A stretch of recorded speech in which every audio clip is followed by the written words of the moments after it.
হজের মৌসুম চলছে। হজ নিয়ে ইসলামের আকীদা জানতে চাই। হজের উদ্দেশ্য হচ্ছে মূলত দুটি, এক জাগতিক, দুই আধ্যাত্মিক। জাগতিক হচ্ছে মুসলিম উম্মাকে আল্লাহ রাব্বুল আলামিন রাসূলের মাধ্যমে ঐক্যবদ্ধ করলেন। 5 ওয়াক্ত নামাজের মাধ্যমে ঐক্যবদ্ধ হওয়ার প্র্যাকটিস, আনুগত্য করার প্র্যাকটিস, আল্লাহর হুকুম মানার প্র্যাকটিস।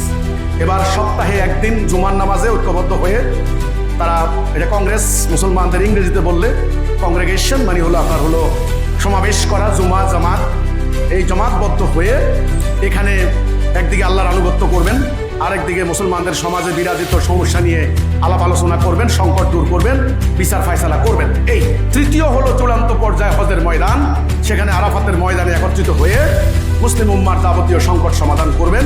উম্মার নেতা হবেন একজন, উম্মার হুকুম মানবে আল্লাহর। এই উম্মা কোথায় কোথায় নিপীড়িত হচ্ছে সেগুলোর সিদ্ধান্ত গ্রহণ করা হবে হজের ময়দানে।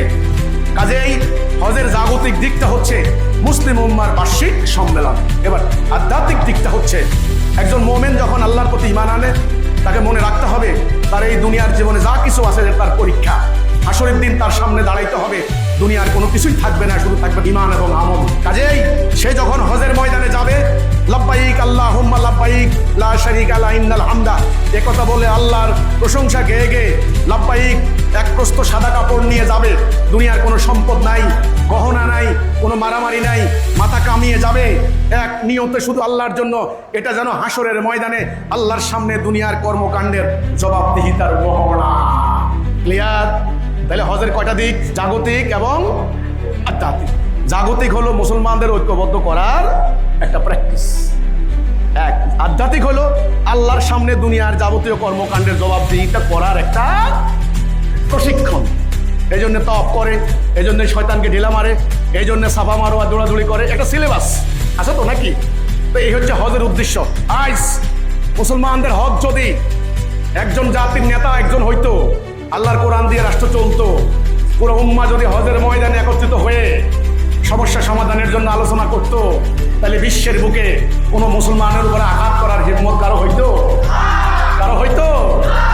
দুর্ভাগ্য, আমাদের জাতীয় নেতারা সংকট সমাধানের জন্য যায় নিউ ইয়র্ক জাতিসংঘে, আর আমাদের বুড়া মানুষগুলি বেচারারা হজ করতে যায় মক্কায়। কথা ক্লিয়ার হয়েছে কিনা?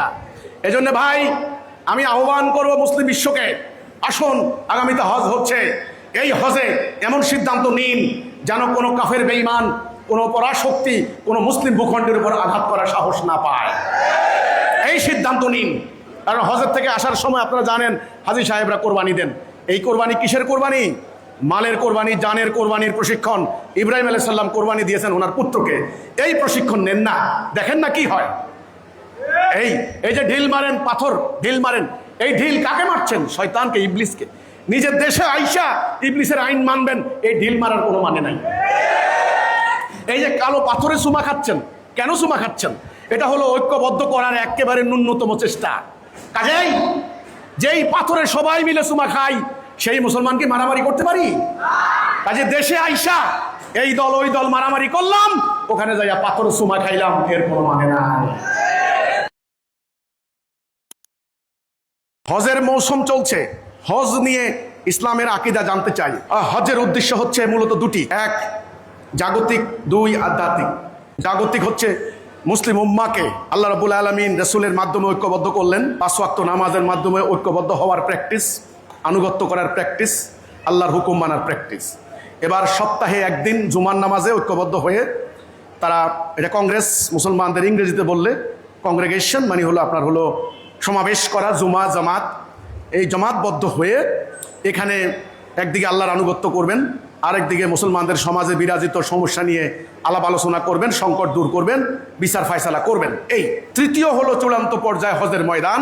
সেখানে আরাফাতের ময়দানে একত্রিত হয়ে মুসলিম উম্মার যাবতীয় সংকট সমাধান করবেন।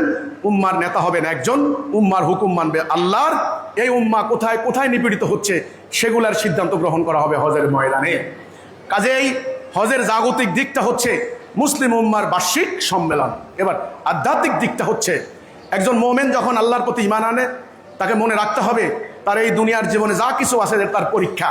হাসরের দিন তার সামনে দাঁড়াইতে হবে, দুনিয়ার কোনো কিছুই থাকবে না, শুধু থাকবে ঈমান এবং আমল। কাজেই সে যখন হজের ময়দানে যাবে, লাব্বাইক আল্লাহুম্মা লাব্বাইক লা শারীকা লা ইন্নাল হামদা, একথা বলে আল্লাহর প্রশংসা গেয়ে গেয়ে লাব্বাইক এক প্রস্ত সাদা কাপড় নিয়ে যাবে। দুনিয়ার কোনো সম্পদ নাই, গহনা নাই, কোনো মারামারি নাই, মাথা কামিয়ে যাবে এক নিয়তে শুধু আল্লাহর জন্য। এটা যেন হাসরের ময়দানে আল্লাহর সামনে দুনিয়ার কর্মকাণ্ডের জবাবদিহিতার মহড়া। ক্লিয়ার? তাহলে হজের কয়টা দিক? জাগতিক এবং আধ্যাত্মিক। জাগতিক হলো মুসলমানদের ঐক্যবদ্ধ করার একটা প্র্যাকটিস, এক। আধ্যাত্মিক হলো আল্লাহর সামনে দুনিয়ার যাবতীয় কর্মকাণ্ডের জবাবদিহিতা করার একটা প্রশিক্ষণ। এই জন্য তওয়াফ করে, এই জন্য শয়তানকে ঢিলা মারে, এই জন্য সাফা মারোয়া দৌড়াদৌড়ি করে, একটা সিলেবাস আছে তো নাকি? তো এই হচ্ছে হজের উদ্দেশ্য।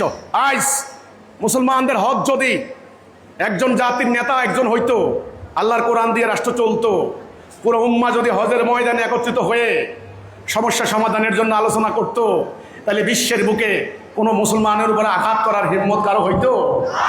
কারো হইতো? দুর্ভাগ্য, আমাদের জাতীয় নেতারা সংকট সমাধানের জন্য যায় নিউ ইয়র্ক জাতিসংঘে, আর আমাদের বুড়া মানুষগুলি বেচারারা হজ করতে যায় মক্কায়। কথা ক্লিয়ার হয়েছে কিনা? এই জন্য ভাই আমি আহ্বান করব মুসলিম বিশ্বকে, আসুন আগামীতে হজ হচ্ছে, এই হজে এমন সিদ্ধান্ত নিন যেন কোনো কাফের বেঈমান, কোনো পরাশক্তি কোনো মুসলিম ভূখণ্ডের উপর আঘাত করার সাহস না পায়। এই সিদ্ধান্ত নিন।